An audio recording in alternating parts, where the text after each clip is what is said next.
All right, so my goal today is going to be to wrap up some of the environmental valuation stuff that we had started last week. We had done a couple days of that, looking at a taxonomy of values, as well as some revealed preference techniques like the travel cost method, the hedonic pricing method, the defensive expenditure method.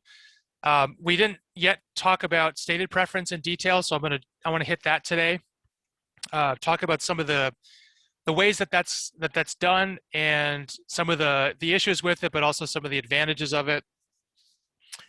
Some recommendations for how to overcome some of the limitations of it.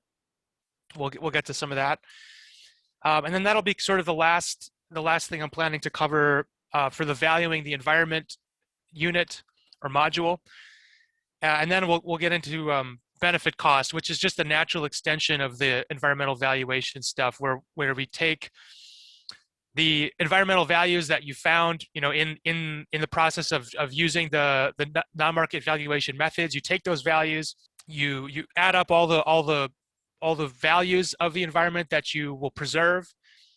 If you have a policy that's going to preserve some environmental amenity, you add up all the value associated with that. You add it up over time. You sort of account for the future benefits as well as the present benefits, and you use some discounting procedure to bring those all back to present value terms. And then you do that the same thing with the costs, all the kinds of opportunity costs to society. You want to do the same thing, count all those up in the present as well as in the future, discount the future values to the present, and then make some comparison. And that's at least a starting point to having some basis for a sound decision as it relates to making a choice over how to use some environmental resource, or how to make a choice between perhaps consuming it, using it and degrading it for some human purpose, versus preserving it and getting some of the other maybe indirect use values or non-use values from that resource. That's a little bit of a preview of the benefit cost stuff that we'll get into today, a little bit today, hopefully, and then later this week. We left off last week with a few of these revealed preference methods that we went over: travel cost method, hedonic pricing method, defensive expenditures method. We're going to pick up now with stated preference. So those three techniques: defensive expenditures, hedonic pricing, and travel costs. Those are three examples of revealed preference methods. Those are methods in which people are actually making direct market transactions, maybe not directly for the environmental good that we're interested in, but they're making market transactions that at least relate in some significant way to some other good that we want to measure, some other environmental amenity that we want to measure. So if the environmental amenity is water quality, we can look at how much bottled water households are buying in response to some kind of decrease in their water quality, and that's a way to estimate damages. If air quality is what we're interested in, we can look at the fact that equivalent houses in different parts of town maybe have different ambient air qualities depending on whether they're downwind or upwind from an industrial site.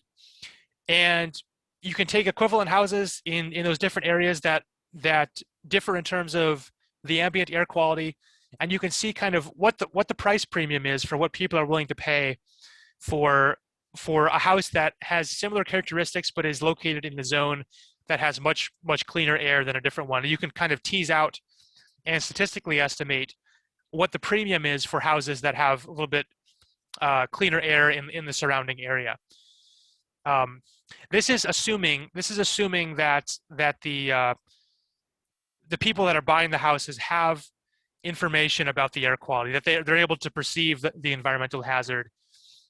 If they're not able to perceive it, then we wouldn't expect them to be willing to pay a premium for it, and we wouldn't expect to see a price premium in the market for those houses that have better air quality than others. So if maybe it wouldn't be as noticeable for air quality or that phenomenon wouldn't be as common for air quality, because it's, you can perceive kind of the air quality a little bit more directly with your senses. You're able to kind of see the visibility. You're able to feel the air in your lungs and in your throat. And if it is poor, if the air quality is poor, you're going to be able to feel that and kind of feel the irritation that comes with that. And that's going to be noticeable to you.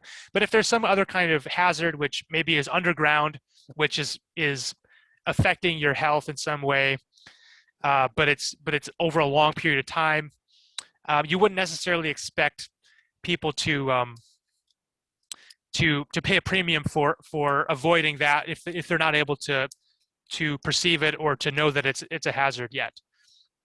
Like in the current market, maybe you don't know that it's a hazard right now, but eventually maybe you find out that that's the case, in which case you wouldn't expect to see a premium in today's markets for that thing. But it's in any case, it's all based on what the transactions that people themselves actually take.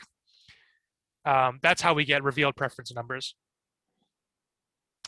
Alternatively, what we can do is just simply ask people what they'd be willing to pay in either an in-person format or maybe a mail survey. So there's a couple different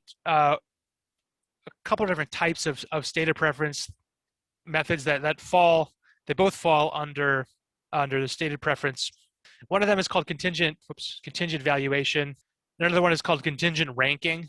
In the case of contingent ranking, you're given a choice of a couple different amenities, a couple different levels of amenities, maybe two different bundles of characteristics, and you're just asked to rank your preference, A or B. If it's two different recreational sites, two different parks that have different sizes, different lengths of hiking trails, different kinds of bathroom facilities, etc., different parking scenarios.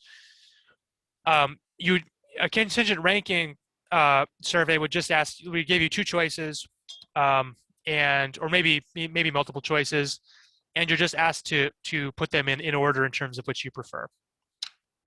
A contingent valuation survey, on the other hand, is we'll give you maybe a single site and ask you what kind of value you put on that site. What would you be willing to pay to have that site continue to exist? Or maybe it doesn't exist yet and you have to pay. What would you be willing to pay to have it come into existence? Or maybe it exists, and what would you be willing to accept in order to have it taken away from you or have it be used for something else? That's a contingent valuation, which is looking at getting an actual number on how much you value that resource or that good or service. So I'm going to focus on contingent valuation, trying to elicit actual numbers, actual values for the resource. So if you do a contingent valuation survey, there's a number of different ways that you can actually ask the question. So there's a number of different methodologies you can use. And one of those is to ask the question in an open-ended format. This would be just you have an amenity. You present the respondent with some kind of environmental good, some kind of environmental amenity, some kind of park, some kind of recreational site, some kind of wetland, and you ask them, if this were to be taken away, if this land were to be converted to something else, what would you be willing to pay? What would be the maximum that you would be willing to pay to prevent that from happening? So it's an open-ended question. That's one way of formatting the question. Another would be to use a payment card. In this case, you might have, whether it's a mail survey or whether it's in person, you might have a card which has a number of different values on it, maybe 5, 20, 30, 50, 80, 100, or none, something like that. And you don't just give them an open-ended question about what they'd be willing to pay. You present them with the card, and then you ask them, of these numbers, which one of these best represents your willingness to pay. So if you're willing to pay, let's say that this, just to put it in concrete terms, let's say that this is the county or the municipality that you're living in is looking at filling in a wetland and using it for using that land for a housing development or some other commercial or industrial purpose. If the county is curious about what people would be willing to pay for the preservation of that wetland as it is, they might have a survey, and they might go around and say, okay, which of these values here on this card best represents your willingness to pay to have this wetland not converted to some kind of developed resource, like a housing development or industrial park. Let's say that you think about it in your head and you say, well, okay, I maybe like $23 a year is maybe as much as I'd be willing to pay for the preservation of that wetland. In that case, you'd circle the 20, because that would be closest to the number that you had in your head. So the payment card gives you kind of a range, gives you some choices to make, whereas the open-ended just forces you to think broadly and generally in an open-ended way about what you'd be willing to pay at a maximum. So those are two ways of structuring that question. Another would be a single bounded format, where you just present the respondent with a take it or leave it price. You describe the amenity, you describe the good or service, or you describe the wetland, you describe some of the services that wetland provides, the environment and the ecosystems and the water supply. You describe its effects on those things, and then you give them a number. You say $50, and you ask, would you be willing to pay that number? Would you be willing to pay $50 to have that wetland preserved? And either they say yes or no. So you just have, if you give them $50, and if they say yes to that, then you just know that they'd be willing to pay at least $50. You have a lower bound on it. If they say no to $50, then you know that they would not be willing to pay that much. They might be willing to pay something lower than that. So you have an upper bound in the case that they say no. So you have a single bound. You're able to put an upper or lower bound on the willingness to pay based on what their response is. Another thing that could be a little bit more precise is if you use a double bounded format. Double bounded format would have a follow-up question that you would ask. So if they say yes to $50, you might say a number like $100. And if they say no to $100, then you know that it's between 50 and 100. So you give them a range like that, and you can figure out, okay, it's at least 50, but it's less than 100. Or maybe they say yes to both, in which case you know that it's greater than 100. You could also have a format in which you sort of up the ante a little bit more, and you actually try to put a more precise bound on the willingness to pay. So this would be like a multiple bounded format, where if you say no to $50, then you drop the follow-up question to maybe $40. If they say no to 40, you drop to 30.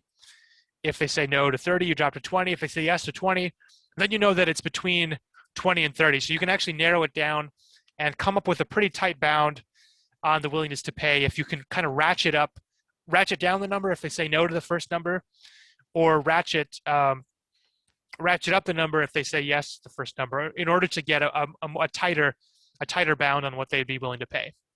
So these are different formats. These are different question formats, which reflect different methodologies and have different advantages and disadvantages. So one advantage of the open-ended question is that you know you're always going to get a number, unless they just say, I'm not going to answer. But if they do answer something, you have a number that you can use. Payment card, same thing. You give them a kind of a range, and you know they're going to circle one of those numbers, or maybe they circle none, but a lot of them will circle some number. And so you have some number for each person. Whereas if you do a single bounded format, you don't have that much information for each person, because if you give them a $50 bid, if you say, would you be willing to pay $50, and they say no, you don't have much else to go on except that you know that it's not a 50 or above, it's somewhere less than 50. So the open-ended and payment cards can be kind of advantageous in that regard. But the problem is that we don't have very much life experience paying for goods and services in that format. Maybe there's some small domains of our life where we go to a car show or something like that, where they auction off a car and you can bid on a car based on some ratcheting level of values, which they continually increase or decrease depending on how they design the auction. Maybe there's an antique sale where they do a similar auction. But for most things in our lives, we go to the store or we go to the internet. We see that there's a good being sold, a good or service being sold. We see the characteristics of the good or service. We see that there's a price listed, and then we decide yes or no whether we want to buy it. And so the um, the, the open-ended format and the payment card method give us maybe an opportunity to get uh, more numbers for each individual respondent, but it doesn't replicate very well what actually happens in our lives. So the single bounded format is a lot closer to the kinds of actual market transactions that we're used to in most other kinds of domains of our lives. The single bounded format is what most closely mimics actual market transactions. And so you might expect that a format like that, which you're much more used to that kind of format in your everyday kind of buying and selling activities, you might expect that format would actually be a little bit more valid, a little bit more realistic, because it's what it's more what we're used to in our market behaviors. Single bounded and multiple, but double bounded and multiple bounded, again, those help get you a little bit more of a precise number, but those are even those are a little bit less realistic than the kinds of scenarios that we face in our lives when we go into the market and buy goods and services. So that's kind of one way that those formats can differ in terms of their precision versus validity. So the open-ended and payment card methods and the multiple bounded formats can give you a more precise estimate for each person, but they are a little bit less typical than what we're used to seeing in our lives, and they might actually produce numbers that just don't imitate people's actual preferences, because people don't have a lot of experience with those sorts of scenarios. One of the things we can talk about next is the limitations to these approaches. So one of the key sources of bias is strategic bias. This could actually serve to overinflate or underestimate your willingness to pay. So strategic bias could make you actually say something greater than you would otherwise actually want, if you thought, for example, that your statement of a number was going to influence what actually happened, and you don't actually have to pay for the good or service.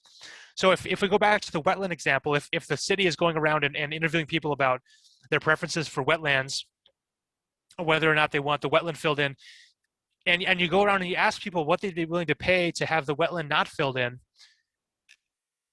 if the respondents thought that their response was going to influence the decision, and they weren't going to have to actually pay, that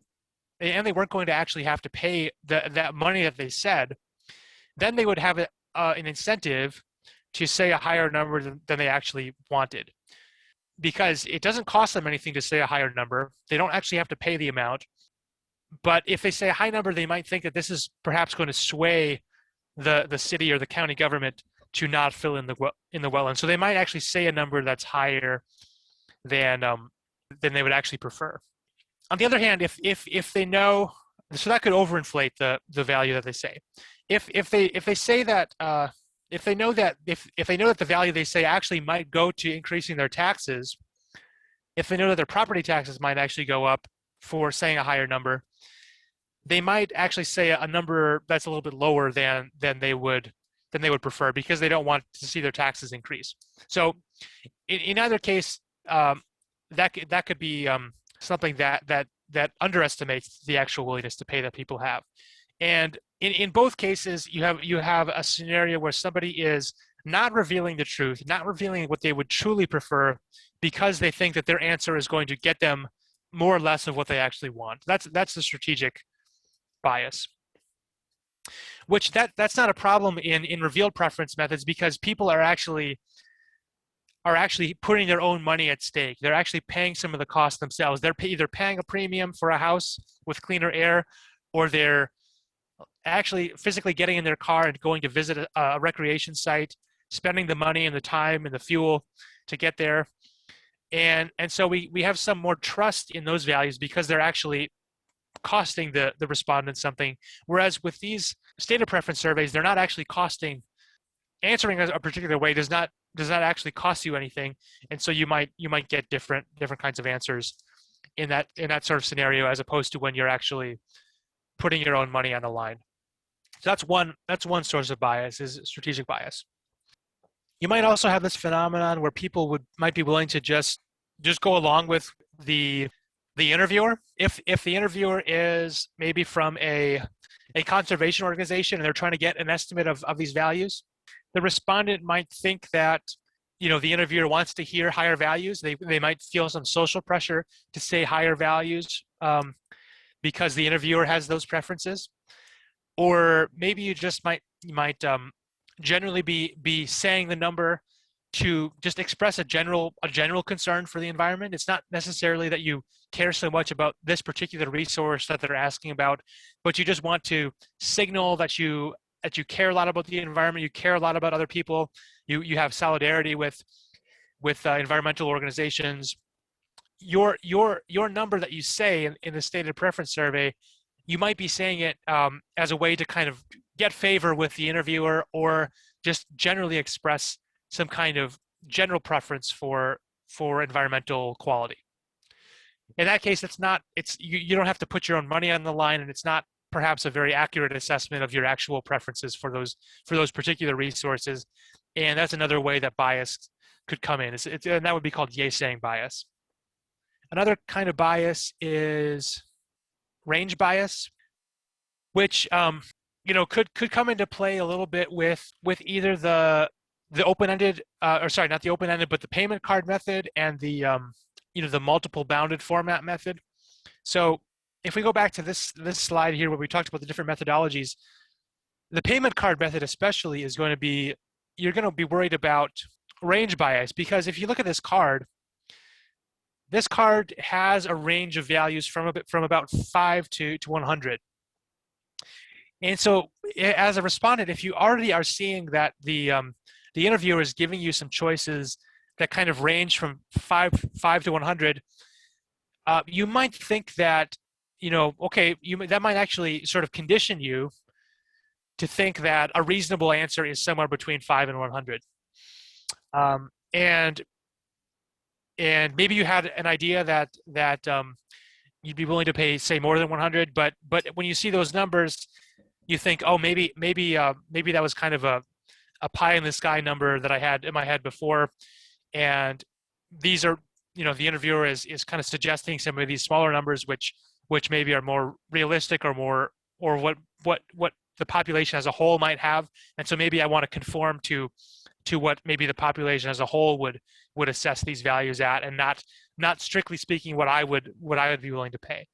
So the payment card, if you give them a range on the payment card, if you give them like 5 to 100, or if you give them 50 to 200, that's going to sort of anchor them to some different value, where they might think somewhere in the middle of those upper and lower bounds is a reasonable value.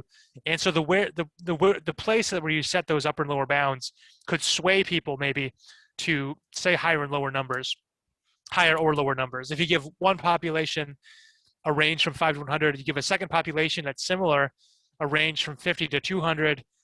A lot of cases people have done this. You can actually see that the population that had the wider range, or the higher upper bound, is going to respond with, on average, higher numbers than the population that saw a range of values from the upper bound at 100. So that's a sense in which the range bias can come into play, and that's a sense in which the single bounded format actually has an advantage, because if you just are giving somebody a single number,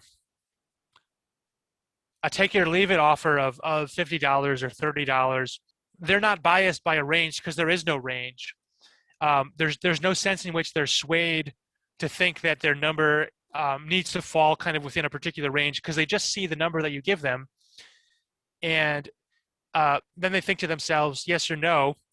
That tends to be a lot more of a valid approach, because it's not as subject to this conditioning or this priming psychological effect, or this range bias that comes into play when you give someone a payment card, or or if you do like a multiple bounded format. The last source of bias is that sometimes you can get what are called protest bids. This kind of bias would come into play where you get a respondent that just objects on principle to the question. They object to the premise that you can put a dollar value on some of these environmental amenities or resources. They might think it's somewhat insulting or offensive or disgusting that you're going around with a survey and asking them to put a number on such a precious environmental resource. And so they might have a very high value for it, but they object to the approach that you're taking to it. They reject the premise of your question that you can put a dollar value on the resource. And what they might do is they might actually just say, they might say $0, not because they don't value the resource, but because they just find it insulting that you would think that you would even dare to think that something like a wetland or a forest resource could possibly have a monetary value that could capture its true value. In that case, you get 0, and that would actually, you'd be attributing a low value to somebody that actually has a very high value on the resource. So that's a possible source of bias. Now, so we talked about some of those methods and those different limitations, and how the different ways of asking the question can influence the results. There was a case in the early 90s where there was a big oil spill. The Exxon Valdez oil tanker spilled a whole bunch of oil in the Pacific Ocean, and when they were going through the damage assessments and trying to think of like, okay, how much should Exxon be liable for this damage, they started to think about some of the non-use values and the damages that occurred in those resources, in those ocean and coastal resources, which were damaged, which people could still have perhaps non-use values for, because they valued a pristine environment as opposed to having an environment that's full of oil. And so they started to think about the validity of these stated preference methods, because you don't have these markets for oil spill cleanup, or markets for pristine ocean environments or coastal environments. You don't have markets for those things very, very widespread. You just have kind of people with preferences for clean coastal ecosystems and clean oceans. Not very many people are going to go directly and spend time at those sites, but they still might have a preference for a cleaner ocean. So the economists really started thinking carefully about the validity of these stated preference methods in order to investigate this case of the Exxon Valdez oil spill and get an idea of like what would be a reasonable amount for Exxon to pay to help clean up the environment that they damaged. So there was all these economists that got together and discussed among themselves and had meetings and wrote a paper to kind of summarize the findings of whether or not these stated preference methods are valid. And they kind of came up with a summary of different methods, different techniques, different things to keep in mind in order to ensure that your stated preference methods are as valid as they can be. They still talk about how there's a lot of uncertainty and still a lot of open questions about whether or not these stated preference methods are truly capturing actual willingness to pay, because people aren't actually putting real money down oftentimes. So there's still open questions, but this panel came up with a number of factors which they found were actually very, very important, and they made the results a lot more valid if you use these particular techniques. So they found that in-person surveys are a lot better at eliciting willingness to pay, and the results of in-person surveys are a lot more consistent. If you look at the results of in-person surveys from one survey and you compare it to a different survey of the same good. Um, if you use in-person methods, your results are going to have a lot less variability than if you do a mail-in survey method. And so part of that is because in-person surveys, the interviewer can keep the respondent on track. They can ensure that the respondent is paying close attention to the questions. They can take follow-up questions from the respondent if the respondent has any, whereas that's not possible in the mail-in case. And so they found that there's actually one way to make your stated preference survey more valid is to conduct it in person. That's more expensive to do that, but that does make your results more consistent and more valid. Another is to ask willingness to pay questions rather than willingness to accept. So we talked about this a little bit last class, but if you ask people about willingness to pay rather than willingness to accept, willingness to pay is bounded by income. It has an upper bound at your income level. That's important because it's just you get somewhat unrealistic numbers if you ask willingness to accept questions where people are saying enormous numbers. They're not constrained by anything. They're not constrained by their income when they're just asked about willingness to accept. And so willingness to pay tends to just keep values in kind of a more reasonable range. That was the findings of this panel. They recommended using a yes/no format for questions, or this is also called a referendum format. Again, that the reason that those are preferred is that it's a lot closer to what people actually, the way that they actually conduct transactions in markets. You're a lot more used to seeing a good or service, seeing the characteristics, seeing the price, and then deciding whether or not you want to buy it, as opposed to just thinking abstractly about what would be the maximum willingness to pay that I would have for this or that good. So in general, the yes or no kinds of questions are they tend to give a lot more valid results. The panel recommended that you check whether or not the results are sensitive to the scope of the damages. So, for example, if you find that let's say people are willing to pay $60 to prevent an oil spill, like the Exxon Valdez spill, which I don't know exactly how much oil, but I would imagine it was billions of gallons of oil. If they're willing to pay, say, $60 to prevent that amount of oil spilled, you'd expect that people would be willing to pay some amount more than that for, say, like double the amount of oil to not be spilled. So if you build in some checks in here, so if you find that the results are not sensitive to the scope of the damages, if you find out that they say the same amount, if you say 1 billion gallons versus 5 billion gallons of oil spilled, if you find that people are not changing their willingness to pay for damages when you increase them by a factor of 5, for example, then that's a hint that maybe people's willingness to pay is not actually capturing anything real about the damages of that oil. Because if you're willing to pay some amount for 1 billion gallons not to be spilled, you should be willing to pay something more than that for, say, like 5 billion gallons to be spilled.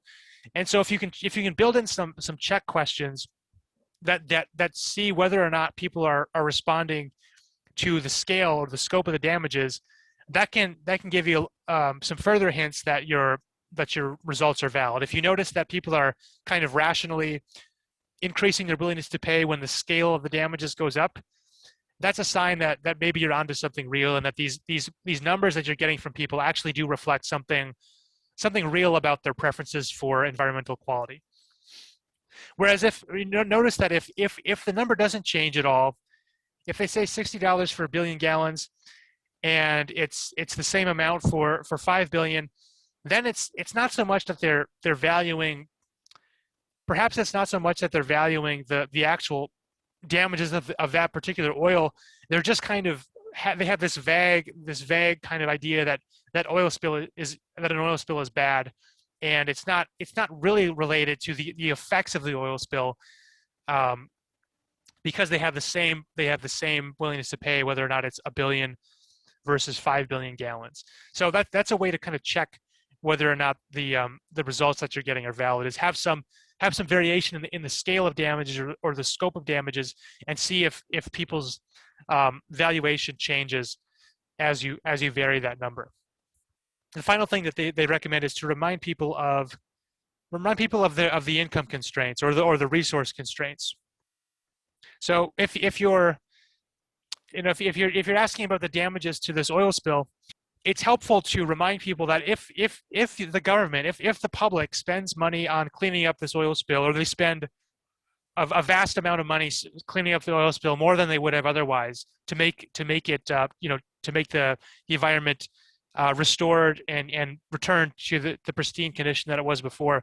If you remind people that those dollars cannot be spent on improvements in education or healthcare, that your access to some of those goods and services might be a little bit less on the whole as a result of spending more resources on cleaning up this environmental damage. If you remind people about that before you ask the question, that's a helpful check to kind of give some more realistic willingness to pay numbers, where people are then thinking, okay, I'm not just expressing a vague preference about environmental quality. I'm remembering that this is actually going to come out of public money, which could be spent in other ways. I might think a little bit more carefully about what I'm willing to pay for that, given that those resources, if they're spent on this environmental cleanup, can't be spent on other kinds of goods and services that might be just as valuable. So that's an important kind of check that you can build in when you're doing these stated preference surveys. So stated preference, it allows you to build in a much more comprehensive set of values. You can start to estimate non-use values like option values or existence values. But again, it comes with some of the drawbacks of these being hypothetical scenarios and people having different biases, especially when they're not putting their own money down for the good of service.